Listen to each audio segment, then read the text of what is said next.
नमस्कार दोस्तों, स्वागत है आपका अकादमी में। और मैं हूं आपका दोस्त, आपका एजुकेटर अमन शर्मा, आप लोगों के लिए डेली करंट अफेयर्स शो के साथ। डेट है आज 15 अप्रैल 2020।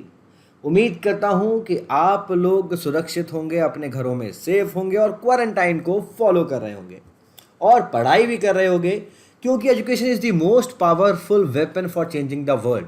सिर्फ दुनिया को ही नहीं, अगर खुद को भी बदलना है तो एजुकेशन से ऊपर कुछ भी नहीं है। आज के करंट अफेयर्स से स्टार्ट करते हैं, पर उससे पहले आपके लिए कल मैंने एक डेली एमसीक्यू रखा था। यहाँ पर आईआर बेस्ड टेम्परेचर सेंसर के बारे में बात हो रही थी। आपके लिए 3 स्टेटमेंट थी, आपको करेक्ट स्टेटमेंट बतानी थी। इस सवाल का सही जवाब था सी, 1, 2 एंड 3। तो आप में से जिन लोगों ने करेक्ट आंसर किया उनको शाबाशी, और जिन्होंने आंसर नहीं किया वो ये सोचें कि उन्होंने आंसर क्यों नहीं किया। और आप लोग आज के क्वेश्चन को भी आंसर देना बिल्कुल मत भूलना। Consider the following statements about the scheduled drugs. ये शेड्यूल्ड ड्रग्स क्या होते हैं, उससे रिलेटेड आपके लिए 3 स्टेटमेंट है। पहली स्टेटमेंट कहती है कि जो शेड्यूल एच ड्रग हैं उनके ऊपर मैंडेटरी वार्निंग होती है, जो कि रेड कलर के बॉर्डर से लिखी होती है। शेड्यूल H1 ड्रग्स जो होते हैं उनको RX का सिंबल मिलता है ऊपर। शेड्यूल X ड्रग होते हैं, they should be labelled with the symbol XRX। इनके बारे में जो चीज़ें आपके पास नॉलेजेबल हैं वो उनको नीचे लिखना एक्स्ट्रा बिल्कुल मत भूलना, और बताना कि करेक्ट आंसर क्या होगा। आज के करंट अफेयर्स को शुरू करते हैं। अप्रैल 13, 2020 को हम लोगों ने जलियांवाला बाग मैसेकर की एनिवर्सरी को मार्क किया। जो मार्टर्स, जो शहीद हुए थे लोग, उनको याद किया, और प्रधानमंत्री नरेंद्र मोदी जी और बाकी और अन्य लीडर्स ने भी अपना ट्रिब्यूट जलियांवाला बाग मैसेकर के अंदर जो लोग शहीद हुए थे उनके लिए सामने रखा। इंपॉर्टेंट हो जाता है जलियांवाला बाग मैसेकर के बारे में जानना एग्जामिनेशन पॉइंट ऑफ व्यू से। जलियांवाला बाग मैसेकर अप्रैल 13, 2020 बैसाखी का दिन था। जलियांवाला बाग के अंदर अमृतसर में एक पीसफुल मीटिंग के लिए लगभग 1.5 लाख से 2 लाख लोग एकत्रित हुए थे। और उसी से पहले क्या लग गया था, रॉलेट एक्ट लग गया था। रॉलेट एक्ट, जिसको अगर आप कंपेयर करना चाहो तो जिस तरीके से यहाँ पर नेशनल प्रोटेक्शन एक्ट है उससे आप कंपेयर कर सकते हो। रॉलेट एक्ट के अंदर बिना किसी ट्रायल के, बिना किसी दलील के यहाँ पर गिरफ्तारी की जा सकती थी। जैसे हम लोग जिसको बात करते हैं ना, प्रिवेंटिव डिटेंशन। तो प्रिवेंटिव डिटेंशन की जो अगर नींव के बारे में बात करें तो वो रॉलेट एक्ट ने ही रखी थी। रॉलेट एक्ट आ गया और उसके अंदर सैफुद्दीन कुच्चू और डॉक्टर सत्यपाल को गिरफ्तार कर लिया गया था। जलियांवाला बाग के अंदर उसी को लेकर एक मीटिंग हुई, बहुत सारा क्राउड इकट्ठा हो गया था। वहाँ पर जनरल डायर ने ऑर्डर देकर गोलियाँ ओपन करवा दी और उसकी वजह से थाउजेंड्स ऑफ लोगों की जान चली गई। खराब बात ये थी कि general Dyer was also honoured by the British parliament for the massacre. इसकी जलियांवाला बाग को ध्यान में रखते हुए महात्मा गांधी जी ने अपना जो बोयर वॉर के लिए जीता हुआ केसरे हिंद का जो टाइटल था उसको यहाँ पर लौटा दिया था। As well as Rabindranath Tagore ji ने अपना नाइटहुड का जो टाइटल था उसको लौटा दिया था। रॉलेट एक्ट ने एम्पावर किया ब्रिटिश गवर्नमेंट को कि वो किसी भी व्यक्ति को इम्प्रीजन कर सकते हैं अगर उन्हें ऐसा लगे कि ये जो व्यक्ति है टेरर एक्टिविटी कॉज कर सकता है, और यहाँ पर इम्प्रीजनमेंट 2 साल के लिए हो सकता है।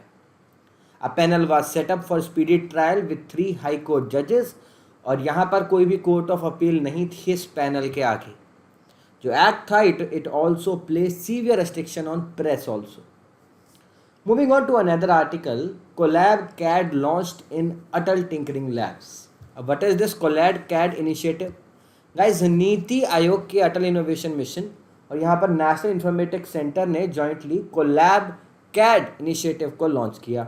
इस इनिशिएटिव का मेन मकसद है कि यहाँ पर जो 2D ड्राफ्टिंग और जो 3D प्रोडक्ट डिज़ाइन होते हैं उनके लिए एक बेटर सॉल्यूशन निकालना। इनिशिएटिव का मेन मकसद है कि हम लोग एक ऐसा प्लेटफॉर्म प्रोवाइड कर सकें स्टूडेंट्स को अटल टिंकरिंग लैब्स के, कि वो नए नए 3D डिज़ाइंस को क्रिएट कर सकें और देश के अंदर इनोवेशन का कल्चर और ज़्यादा प्रचलित कर सकें। जो कोलैबोरेशन है यहाँ पर एम का विद द इनिशिएटिव, यहाँ पर वो बहुत बड़ा इम्पैक्ट बच्चों के ऊपर डालेगा, और ख़ासकर हमारे स्टूडेंट्स की जो डेवलपमेंट है वो हम लोगों को बहुत ज़्यादा मात्रा में इंक्रीज़ होती हुई नज़र आएगी। Now what is this Colab CAD? Guys Colab CAD एक सॉफ्टवेयर है जो कि स्कूल स्टूडेंट्स के लिए बनाया गया है, जिससे वो अपनी क्रिएटिविटी और आइडियाज़ को यहाँ पर मटीरियलाइज कर सकते हैं। और भी इनिशिएटिव चल रहे हैं, जैसे गेम डेवलपमेंट मॉड्यूल चल रहा है, ओके, जिसको एम के अंदर लॉन्च किया गया था डेल टेक्नोलॉजीज़ के साथ। और भी प्लेटफॉर्म के अंदर बच्चे अब खुद से गेम्स बना सकते हैं। तो बच्चों की जो नॉलेज है उसको बढ़ाने के लिए इस इनिशिएटिव को लॉन्च किया गया। अब यहाँ पर एक और बड़ी चीज़ आ रही है, ये आती है हेलीकॉप्टर मनी को लेकर, कि यह हेलीकॉप्टर मनी क्या है, जिसको यहाँ पर वर्ल्ड एक्सपर्ट्स सजेस्ट कर रहे हैं। इकोनॉमिक क्राइसिस बढ़ रहा है और हेलीकॉप्टर मनी को एक सॉल्यूशन के रूप में देखा जा रहा है काफ़ी सारे इकोनॉमिक स्पेशलिस्ट द्वारा। तो what is this helicopter money? दोस्तों, हेलीकॉप्टर मनी एक टर्म जिसको यहाँ पर अमेरिकन इकोनॉमिस्ट मिल्टन फ्रिडमैन ने यहाँ पर पेश किया। Helicopter money is the monetary policy tool that is used for quantitative easing. Quantitative easing के लिए इसका इस्तेमाल किया जाता है, जिससे यहाँ पर जो मनी सप्लाई है उसको बढ़ाया जा सके। क्वांटिटेटिव ईजिंग का मतलब मनी सप्लाई को इंक्रीज करना। इसके अंदर हम लोग पैसे को डायरेक्टली डंप कर देते हैं स्ट्रगलिंग इकोनॉमी के अंदर। Helicopter money in simple terms, यहाँ पर जो नॉन रिपेएबल मनी है उसको स्टेट और सेंट्रल गवर्नमेंट को मिलने लगता है वो पैसा सेंट्रल बैंक से। मतलब सेंट्रल बैंक किसी भी देश का स्टेट और सेंट्रल गवर्नमेंट को खुले तौर पे यहाँ पर पैसा देगा और वो नॉन रिपेएबल मनी होगा, उसको वापस नहीं लेगा। पॉलिसी का मेन मकसद ये होता है कि ज़्यादा से ज़्यादा लोगों को पैसा पहुँचाया जा सके, और ज़्यादा से ज़्यादा लोगों की जेबों में अगर पैसा होगा तो वो पैसा खर्च भी हो पाएगा। हमारे देश में तेलंगाना के चीफ मिनिस्टर के चंद्रशेखर राव ने सजेस्ट किया है the concept for the state government to revive economic growth. उन्होंने यहाँ पर आरबीआई से पूछा कि आरबीआई 5% ऑफ द जीडीपी का पैसा as a helicopter money release करें। Apart from Telangana CM, CII ने भी सिमिलर रिकमेंडेशन दी हैं। सीआईआई ने बोला है कि हम लोगों को जितने भी अकाउंट होल्डर हैं जिनकी एनुअल इनकम 5 लाख से कम है, उनको 5,000 रुपये के डायरेक्ट ट्रांसफ़र करना चाहिए। सीआईआई ने यह भी रिकमेंड किया है कि जो मनी ट्रांसफ़र हो वो वन टाइम ट्रांसफ़र हो। तो इसको क्या बोलते हैं? इसको कहते हैं हम हेलीकॉप्टर मनी। हमारे देश का पहला रिमोट हेल्थ मॉनिटरिंग सिस्टम को ऋषिकेश के अंदर सेटअप किया गया। दोस्तों, एम्स ऋषिकेश के अंदर यहाँ पर भेल के साथ मिलकर इंडिया का पहला रिमोट हेल्थ मॉनिटरिंग सिस्टम को यहाँ पर लॉन्च किया गया। जो सिस्टम है it is to be widely used in the state of Uttarakhand to monitor कोविड-19 पेशेंट्स। हाईलाइट ये है कि इसकी मदद से डॉक्टर्स को अलाउ किया जा रहा है एम्स के अंदर कि वो बॉडी टेम्परेचर को मॉनिटर कर सकें और ऑक्सीजन लेवल को मॉनिटर कर सकें। यहाँ पर पेशेंट्स की वेबसाइट और मोबाइल एप्लीकेशन भी बनाई गई है इसी सिस्टम के अंदर। जो पेशेंट्स हैं वो यहाँ पर अपने रिसोर्सेज का इस्तेमाल करके डॉक्टर्स को इन्फॉर्म कर सकते हैं अपनी बीमारी के बारे में घर बैठे बैठे। जो सिस्टम है वो प्रोवाइड करता है monitoring kits to patients when they are suspected of कोविड-19। जो किट्स हैं they delivered for home monitoring will issue alerts issue कर दिए जाएंगे। मोबाइल एप्लीकेशन को जल्दी लॉन्च किया जाएगा, जिससे यहाँ पर रीजन को लोकेट करने में भी आसानी हो कि किस रीजन के अंदर डिजीज स्प्रेड हो रही है। System is the first remote sensing monitoring system setup in India. जो सिस्टम है वो करेंटली यहाँ पर और भी देशों के अंदर यूज़ किया जा रहा है, और यहाँ पर खासकर जिन लोगों को हीमोडायलिसिस का प्रोसेस चलाया जाता है उनको यहाँ पर मॉनिटर करने के लिए इस तरीके के सिस्टम का इस्तेमाल किया जाता है। गाइस, अप्रैल 14 को वर्ल्ड चागास डिजीज़ डे था। World community is to celebrate world Chagas disease day for the first time. पहली बार हम लोगों ने सेलिब्रेट किया। मेन मकसद ये था कि ये जो चागास डिजीज़ है उसको लेकर यहाँ पर एक अवेयरनेस फैलाना। ऑल्सो यहाँ पर मेन फोकस रखा गया कि रिसोर्सेज क्या हैं जिससे डिजीज़ को एलिमिनेट किया जा सके। चागास डिजीज़ को अमेरिकन ट्राइपेनोसोमनियासिस के नाम से भी जाना जाता है। जो डिजीज़ है it has been termed as silent and silence disease. ऐसा क्यों? Because it progresses well slowly and mainly affects the people under poverty who do not have political voice to access health care. जो Chagas disease है ये basically poor people जो हैं यहाँ पर Latin America के अंदर उनको इम्पैक्ट करती है। It is prevalented United States of America, और ट्रांसमिशन यहाँ पर एक पैरासाइट की मदद से अंदर होता है। Also transmits through the contact with urine and faeces of blood sucking bags. बिना ट्रीटमेंट के जो डिजीज़ है उसकी वजह से कार्डियक अरेस्ट भी हो सकता है, एक फेटल इलनेस हो सकती है। डिजीज़ यहाँ पर ह्यूमन टू ह्यूमन कॉन्टैक्ट से नहीं फैलती है। However it can spread through infected blood transfusion. तो इसीलिए इस डिज़ीज़ को मार्क करने के लिए यहाँ पर 14 अप्रैल को अनाउंस किया गया था। गाइस ई नैम के हो गए हैं पूरे 4 साल। E electronic national agriculture market ने पूरे 4 साल कंप्लीट कर लिए। It was developed under the concept of one nation one market. E NAM को मैनेज किया जाता है small farmers agri business consortium द्वारा। यहाँ पर हम लोग सिंगल सर्विस प्रोवाइड करते हैं for all APMC agriculture produce marketing committee के लिए एक सिंगल सर्विस प्लेटफॉर्म आ जाता है। आज 450 से ज़्यादा एपीएमसीज हैं जिनको ई नैम के अंदर लिस्ट किया गया है। It operates through an online portal that is link to the state mandis. जो स्टेट्स हैं they should provide software for these mandis free of cost. इसके साथ साथ जो ई नैम है वो इंफॉर्मेशन और ट्रेडिंग ऑफ कम्युनिटीज़ से रिलेटेड जो चीज़ें होती हैं वो भी प्रोवाइड करता है। इसके अंदर क्वांटिटी ऑफ सप्लाई भी यहाँ पर सामने आ जाती है, कितनी क्वांटिटी यहाँ पर सेल हुई। वहीं पे ही सॉइल टेस्टिंग और यहाँ पर एलिमेंट्री एम्यूनिटीज़ भी प्रोवाइड की जाती हैं। रिप्रेजेंटेटिव होते हैं सरकार के, उनको अपॉइंट किया जाता है हर एक मंडी के अंदर। उनका टेन्योर यहाँ पर 1 साल का होता है और वो रिस्पॉन्सिबल होते हैं for the smooth and seamless operation of this portal. दोस्तों CII की एक रिपोर्ट आई है एग्जिट फ्रॉम लॉकडाउन करके। कन्फेडरेशन ऑफ इंडियन इंडस्ट्रीज़ ने यहाँ पर एक रिपोर्ट पब्लिश करी है एग्जिट फ्रॉम लॉकडाउन। इस रिपोर्ट के अंदर जो कन्फेडरेशन है उन्होंने सजेस्ट किया है कि slow and staggered approach of reopening of industrial sector किस तरीके से ओपन किया जाए। रिपोर्ट ने सजेस्ट किया कि यहाँ पर क्लासीफाई किया जाए जोग्राफीज़ को रेड, एम्बर और ग्रीन कलर में, 3 अलग अलग कलर्स में अंदर डिवाइड किया जाए। ये मैंने आपको कल के करंट अफेयर में भी बताया था। और यहाँ पर ये जो चीज़ें हों ये कोविड-19 के केसेस को लेकर हों। प्रायोरिटीज़ किया जाए यहाँ पर 4 इंडिकेटर्स की मदद से कि वहाँ पर एसेंशियल सर्विसेज खुलनी चाहिए, नहीं खुलनी चाहिए। लेबर इंटेंसिव सेक्टर के ऊपर क्या इम्पैक्ट पड़ेगा, यहाँ पर एक्सपोर्ट मार्केट के ऊपर क्या इम्पैक्ट पड़ेगा और इम्पोर्ट मार्केट के ऊपर क्या इम्पैक्ट पड़ेगा।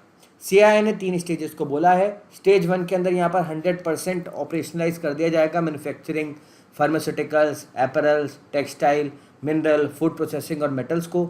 स्टेज 2 के अंदर यहाँ पर ecommerce, agri market operations, chemicals, automobiles को भी यहाँ पर चालू कर दिया जाएगा after a gap of 1 and 2 weeks of stage 1। Stage 3 के अंदर बाकी सारे सेक्टर भी खुल जाएंगे। दोस्तों पहला ship load of crude oil India पहुंच गया है और यहाँ पर 1 मिलियन बैरल का क्रूड ऑयल UAE से हमारे देश में आया है। ऑयल प्राइजेस 60% से डिक्लाइन हो गए हैं। जो प्राइजेस हैं they are expected to rise because OPEC और रशिया यहाँ पर 10% प्रोडक्शन कट करने के लिए सामने आ गए हैं। इंडिया के पास एमरजेंसी स्टोरेज 5.33 मिलियन टन्स की है। ये हमारी ऑयल जो डिमांड है वो अराउंड 9.5 डेज़ का जो ऑयल डिमांड है उसको फुलफ़िल करने के लिए है। हमारे देश में जो ऑयल रिजर्व्स हैं वो मैंगलोर, पाडूर और विजाक के अंदर हैं। जो पाडूर ऑयल स्टोरेज है it is the biggest of all 3 storage, okay, जहाँ पर 17 मिलियन बैरल हम लोग स्टोर कर सकते हैं। Government of India has set aside 700 crore for oil alone और हमारे देश में it needs ₹2000 crore more to buy 15 million barrels. India 83% अपना ऑयल यहाँ पर इंपोर्ट करता है।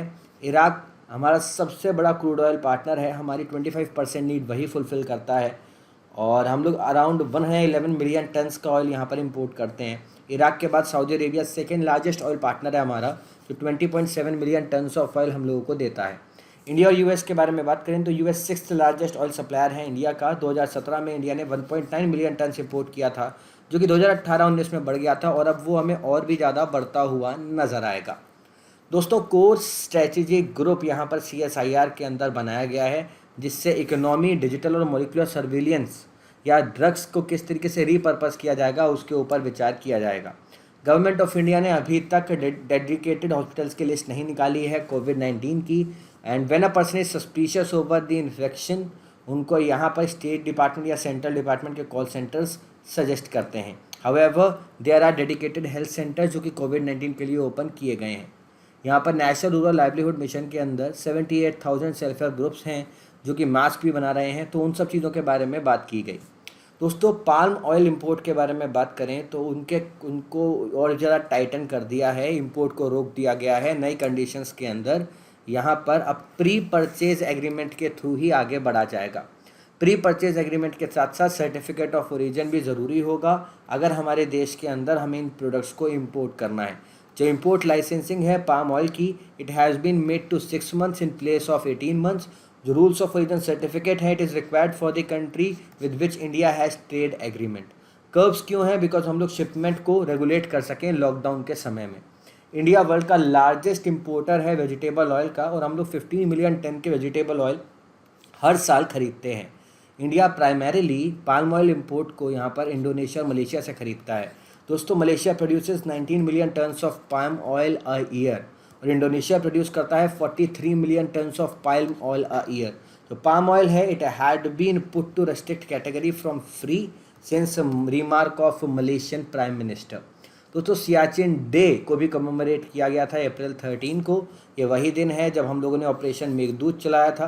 ओके, आपको याद होगा ऑपरेशन मेघदूत। तो हर साल इंडियन आर्मी यहाँ पर डिस्प्ले करती है इंडियन आर्मी का करेज, जो हम लोगों ने यहाँ पर कोल्डेस्ट और हाईएस्ट बैटलफील्ड में शोकेस किया था। ऑपरेशन मेघदूत अप्रैल 13, 1984। इस ऑपरेशन के अंदर इंडियन ट्रूप सक्सेसफुल रही, जिससे हम लोग यहाँ पर गेन कर पाए कंट्रोल सियाचिन ग्लेशियर का। जो ऑपरेशन है it was led by lieutenant general Premnath हून। कराची एग्रीमेंट को साइन किया गया था जुलाई 1949 में। इट डिड नॉट स्पेसिफाई कि किसकी अथॉरिटी होगी सियाचिन ग्लेशियर के ऊपर। 1970-1980s के अंदर पाकिस्तान गवर्नमेंट ने यहाँ पर परमिशन दे दी माउंटेनिंग एक्सपीडिशंस की। India made its first air landing on the glacier in 1978। Conflict यहाँ पर बढ़ता चला गया जब पाकिस्तान ने जैपनीज एक्सपीडिशन को भी अलाउ कर दिया कि वो रीमो 1 जो कि यहाँ पर एक इम्पॉर्टेंट पीक है उसके ऊपर एक्सपीडिशन कर सकती हैं। इसकी वजह से सस्पिशन बढ़ गया इंडियन गवर्नमेंट का पाकिस्तानी के गवर्नमेंट के ऊपर कि वो इस ग्लेशियर को अपनी तरफ करना चाह रहे हैं, और फिर यहाँ पर ऑपरेशन मेघदूत की शुरुआत हुई। दोस्तों ICMR remdesivir effective in stopping replication mechanism of covid. April 13 ICMR ने अनाउंस किया कि antiviral drug remdesivir highly effective होगा कोविड-19 के रेप्लिकेशन को रोकने में। यहाँ पर सॉलिडेरिटी ट्रायल अभी किए जा रहे हैं। ड्रग का इस्तेमाल इबोला वायरस के लिए किया गया था। Drug has been found to hinder the reproduction activity of the covid.